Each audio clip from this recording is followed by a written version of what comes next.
Have you ever questioned the nature of your own existence? Wondered if the reality you experience might be nothing more than an elaborate illusion? These aren't just idle philosophical musings. They represent one of humanity's most profound intellectual journeys, led by a 17th-century French thinker whose revolutionary ideas continue to shape how we understand knowledge, reality, and consciousness itself. René Descartes, often hailed as the architect of modern philosophy, embarked on an extraordinary mission that would forever change Western thought. His goal wasn't modest. He sought to discover what, if anything, could be known with absolute, unshakable certainty. What he found would become one of philosophy's most enduring and powerful insights. Born in 1596 in La Haye, France, a town later renamed Descartes in his honor, René's early life was marked by loss and intellectual awakening. His mother's death, when he was barely a year old, left him in the care of his grandmother and great-uncle, as his father, a prominent lawyer and magistrate, was consumed by professional obligations.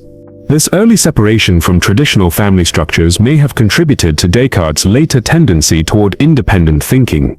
When he finally entered the Jesuit college at La Flèche in 1607, after years of poor health had delayed his education, he encountered the formal study of mathematics, science, and philosophy for the first time.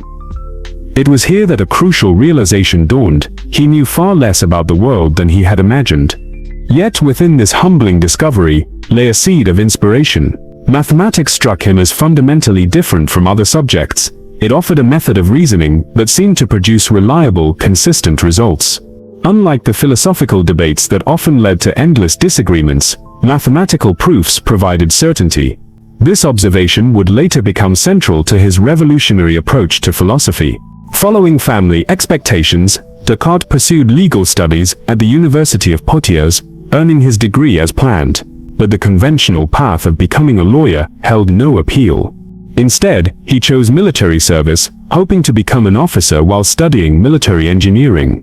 This decision proved fortuitous, as it reconnected him with mathematics and scientific thinking in practical applications. Then came the night that changed everything. In 1619, Descartes experienced 3 vivid, disturbing dreams in a single evening.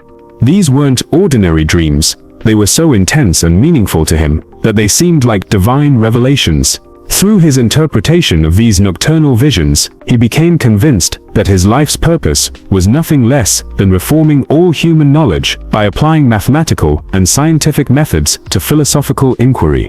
What made Descartes truly revolutionary wasn't just his conclusions, but his method. While his contemporaries often justified their philosophical arguments through appeals to religious authority or accepted tradition, Descartes proposed something radically different: that valid philosophical propositions must be based on logic and reason alone. This approach established him as the founding figure of rationalism, a philosophical movement that would also include luminaries like Baruch Spinoza and Gottfried Leibniz. Rationalists maintain that certain truths exist independently of experience, what philosophers call a priori knowledge, and that these truths can be discovered and understood through rational thought alone. This position directly challenged the emerging school of empiricism, which argued that all genuine knowledge comes from our sensory experiences of the external world, a posteriori knowledge.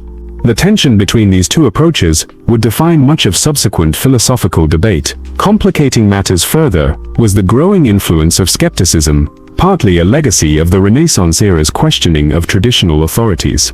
True skeptics argued that our senses, memories, and reasoning abilities are all fundamentally unreliable, making certain knowledge impossible to achieve. Descartes, however, saw skepticism not as an endpoint, but as a tool. If he could employ extreme doubt systematically, he reasoned, he might be able to identify what, if anything, could withstand even the most rigorous skeptical challenge. This approach, using skepticism to ultimately defeat skepticism, became known as methodological skepticism. In his masterwork, Meditations on First Philosophy, published in 1641, Descartes described his intellectual journey with remarkable honesty and precision. He wrote, "Some years ago, I was struck by the large number of falsehoods that I had accepted as true in my childhood, and by the highly doubtful nature of the whole edifice that I had subsequently based on them. I realized that it was necessary, once in the course of my life, to demolish everything completely and start again right from the foundations. To illustrate his method, Descartes employed a striking analogy. Imagine a basket of apples, he suggested, in which some might be rotten. If any apples are indeed spoiled, the rot will spread to the fresh ones, eventually ruining the entire basket. The only solution is to empty the basket completely, examine each apple individually, and return only those that are genuinely fresh and unspoiled. Similarly, false beliefs contaminate our entire understanding of reality. A single incorrect assumption can undermine an entire system of thought. Therefore, Descartes concluded, we must doubt everything, every belief, every perception, every assumption, and accept back only what proves impossible to doubt. This process, which became known as Cartesian doubt or Cartesian skepticism, was far more radical than it might initially appear. Descartes wasn't content with questioning obviously dubious beliefs. He challenged even the most seemingly obvious truths. How could he be certain that his senses provided accurate information about the world? How could he know that his memories were reliable? How could he even be sure that the external world existed at all? As Descartes pursued this method of systematic doubt, he found himself confronting increasingly fundamental questions. Perhaps everything he perceived was merely a dream. After all, we typically only recognize dreams as dreams after waking up. While dreaming, the experience often seems completely real. But what if it went deeper than that? What if some powerful, malevolent entity, an evil demon or evil genius, was systematically deceiving him, creating false perceptions and implanting false memories? Under such circumstances, how could he trust any of his experiences or beliefs? In the second meditation, Descartes described his psychological state with vivid metaphorical language. So serious are the doubts into which I have been thrown as a result of yesterday's meditation, that I can neither put them out of my mind, nor see any way of resolving them. It feels as if I have fallen unexpectedly into a deep whirlpool which tumbles me around, so that I can neither stand on the bottom, nor swim up to the top.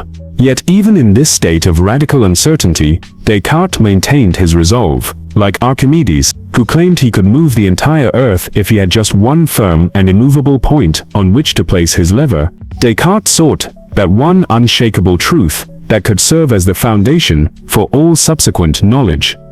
After this intense period of doubt and contemplation, Descartes made his famous discovery: even if an evil demon was deceiving him about everything, even if all his perceptions were illusions and all his memories false, one fact remained indisputable. He was thinking about all this, and if he was thinking, then he must exist in some form, because thinking requires a thinker. This insight crystallized into the Latin phrase cogito ergo sum, I think, therefore I am. In his own words, if there is some deceiver or other who is supremely powerful and supremely sly, and who is always deliberately deceiving me, then too there is no doubt that I exist. If he is deceiving me, and let him do his best at deception, he will never bring it about that I am nothing, so long as I shall think that I am something.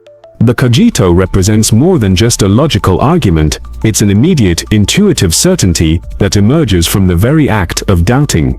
You cannot coherently doubt your own existence while you are in the process of doubting, because the act of doubting itself proves that you exist as a thinking being.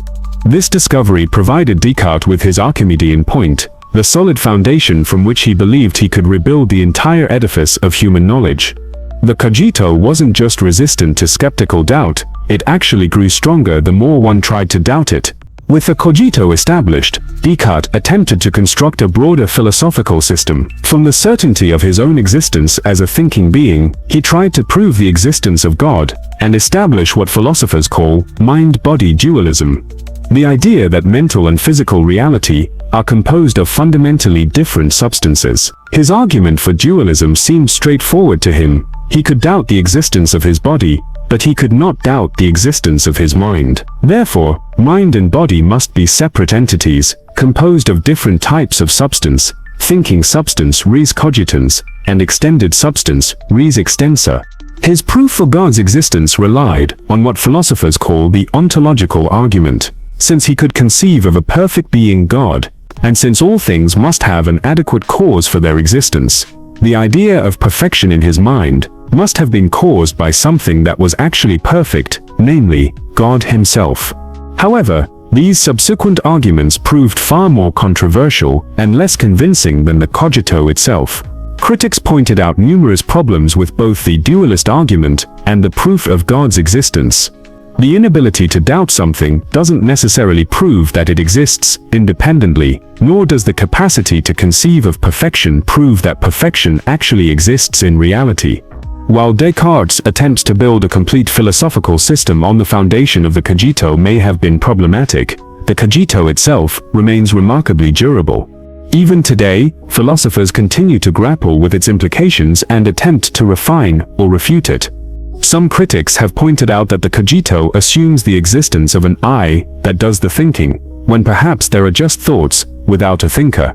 Others have questioned whether thinking necessarily implies existence in any meaningful sense. Despite these challenges, the cogito continues to serve as a powerful starting point for philosophical reflection. Perhaps most importantly, Descartes' method of systematic doubt established a new standard for philosophical rigor. His insistence that beliefs should be justified by reason rather than authority, tradition, or faith helped establish the intellectual foundations of the modern era. His approach influenced not only philosophy, but also the development of modern science and mathematics. The questions Descartes raised remain remarkably relevant in our contemporary world. As we grapple with virtual reality, artificial intelligence, and sophisticated forms of media manipulation, his concerns about the reliability of our perceptions and the nature of reality feel increasingly urgent.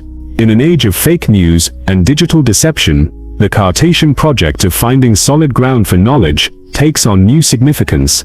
There's a beautiful irony in Descartes' philosophical journey. He set out to find the foundations of all knowledge, hoping to establish multiple certainties on which to build a complete understanding of reality.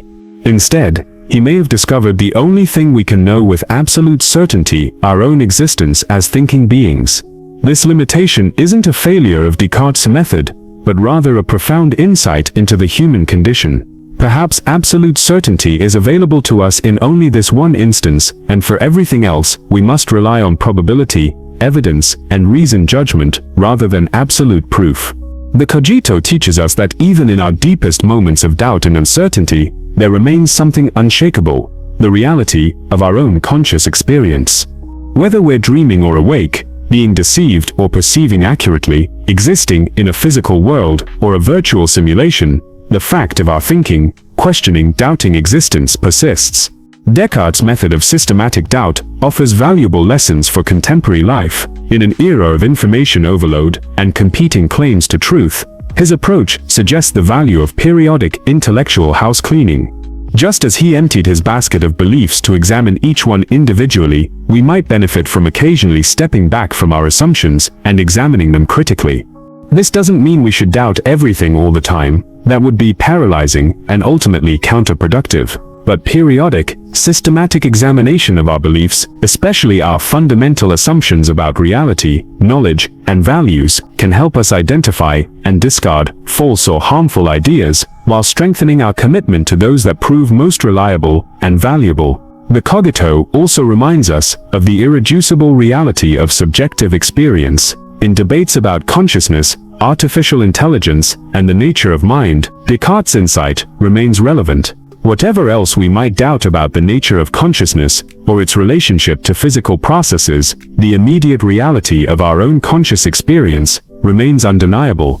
Descartes' questions continue to resonate because they touch on something fundamental about the human condition. We are beings capable of questioning our own existence, of wondering whether our experiences correspond to reality, of imagining possibilities radically different from our current circumstances. This capacity for doubt, paradoxically, may be one of our most distinctive and valuable characteristics.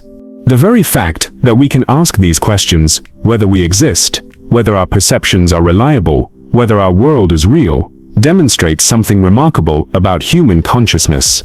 We are not simply passive recipients of experience, but active, critical, reflective beings capable of stepping outside our immediate circumstances to examine them philosophically. In this sense, Descartes' legacy extends beyond any particular philosophical conclusion to encompass a way of thinking and questioning that remains as relevant today as it was 4 centuries ago. His method reminds us that the unexamined life may indeed not be worth living, and that the deepest certainties sometimes emerge from the deepest doubts. The whirlpool of uncertainty that Descartes described isn't just a philosophical problem, it's a metaphor for the human condition itself. We find ourselves thrown into existence without our choosing, confronted with questions we didn't ask, seeking solid ground in a world that often seems to shift beneath our feet. Yet in that very seeking, in that very questioning, we discover something solid and unshakable, ourselves as questioners, as thinkers, as conscious beings, grappling with the mystery of existence. Perhaps that's the deepest wisdom of the Cogito, not that it proves we exist in some particular way, but that it reveals the inescapable reality of our existence as questioning, thinking, doubting, wondering beings. In a universe that often seems vast and indifferent, that may be the most profound certainty we can achieve, and perhaps it's enough. After all, as Descartes himself might have appreciated, the fact that you are here, reading these words, thinking about these ideas, questioning these claims, is itself the most undeniable proof of your existence as a conscious, reasoning being. In that recognition lies both the humility of radical doubt and the dignity of rational inquiry that continue to define the best of human intellectual endeavor.